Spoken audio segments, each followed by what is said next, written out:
Hey guys, welcome back to my channel. If you're new, I am Kimberly and I'm a homeschooling mom of 3, and I'm so excited to bring you guys this video today.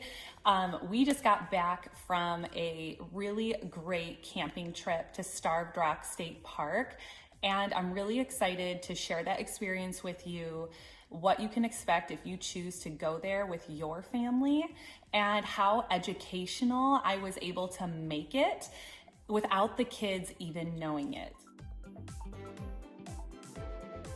All right, Starved Rock State Park is located in Oglesby, Illinois. We chose to camp there.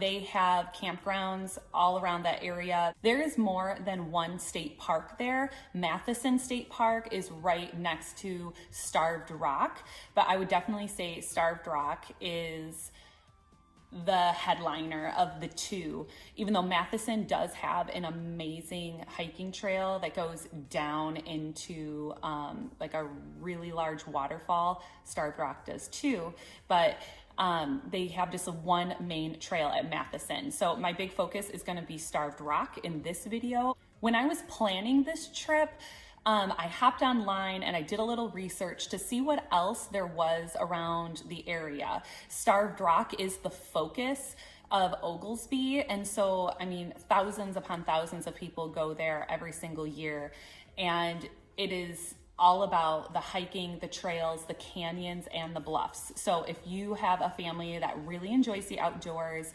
really likes to get into some trails, this would be a great place for you. I just want to touch on road schooling, or a little bit of just getting out and traveling and learning that way. That's what I love about homeschooling. It's just so flexible that you can get out, whether it's really local in your hometown, or you can take a trip and go places. It's just so rich in educational opportunities. So if you're really interested in road schooling, which we plan to do a lot more road schooling here in the next several years, and I can't wait to bring those videos to you, but definitely make sure that you do your research on the area, whether it's an area of historical importance. I think each individual location is very unique. And so you'd have to decide if you want to maybe give your kids a little bit of knowledge before you go, or if you want them to solely learn while they're there. So for example, if you're going to go to, let's say, Boston, Massachusetts, you may want to give your children a little bit of historical background before you go, watching some documentaries, reading some books, something like that. So when they get there, they just have like no idea, or nothing to, pull from in their memory bank to make it relatable. So I would just definitely do research that way. Now at Starved Rock State Park, nature was our teacher. And so even though my kids knew quite a bit about like some plants and trees and things like that, I didn't have to like prep them before we went on the trip.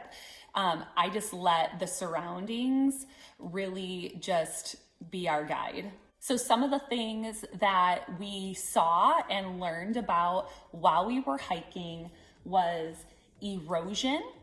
My kids got to actively see erosion around trees and how the canyons were made. We saw and learned about a lot of different kinds of spiders and bugs.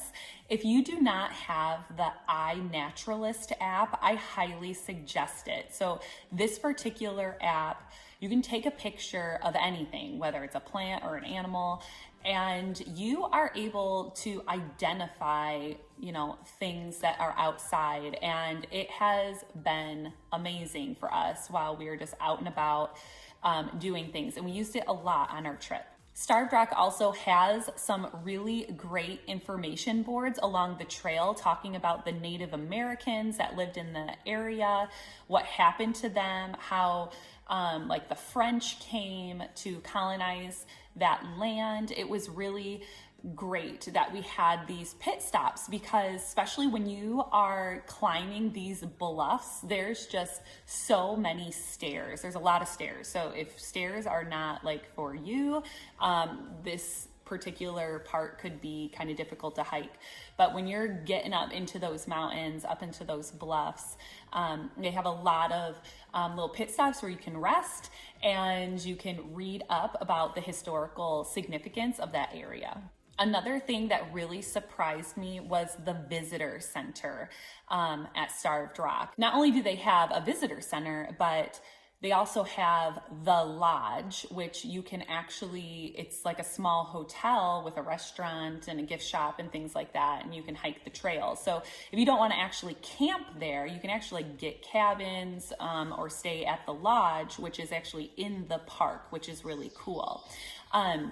But the visitor center was wonderful. They had like taxidermy animals of, animals that live in the park and different kinds of bugs. And they also had a really great section. Now it's really small, but a really great section about the history of the Native Americans that lived there. And how it's called Starved Rock because a bunch of the Indians went on top of like the mountain, the bluff there, and another tribe surrounded them on the bottom that they were having a conflict with, and they literally starved to death at the top because they couldn't come down. I mean, it's terrible, but that is how the park got its name. But I'd love to mention that this particular state park has a junior ranger program. So we went into the visitor center. My kids got one of these junior ranger booklets. This is the 5 to 8 year old booklet, and then they have like a 9 to 12 year old booklet, and they're so simple. We just sat down, we read through it, we answered some of the questions that were inside, and we learned about the trails. We hiked some of the trails, and once we finished it, we brought it back into the visitor center, and we spoke with the main lady there.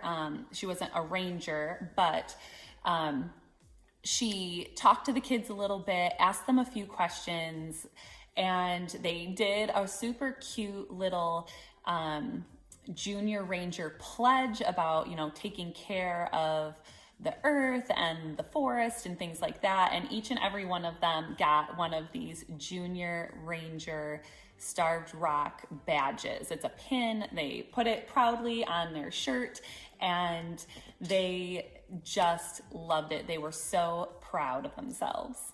I don't want to make this video too long, but I just want to say that this was an amazing trip for my family, and it was full of learning without any of the pressure.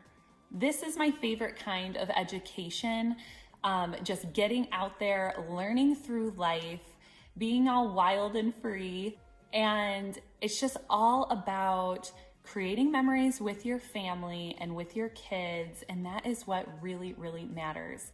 I would love to hear some of your road schooling stories or some trips you've taken that have just been so fulfilling for your family and some of the things that you have learned along the way. And if you have any tips and tricks, I would just love for everyone to share and learn from one another. If you got value out of this video, please give me a thumbs up, and I'm going to leave it with some videos and some pictures of our trip so you can learn a little bit more about Starved Rock if this is a place that you would like to visit.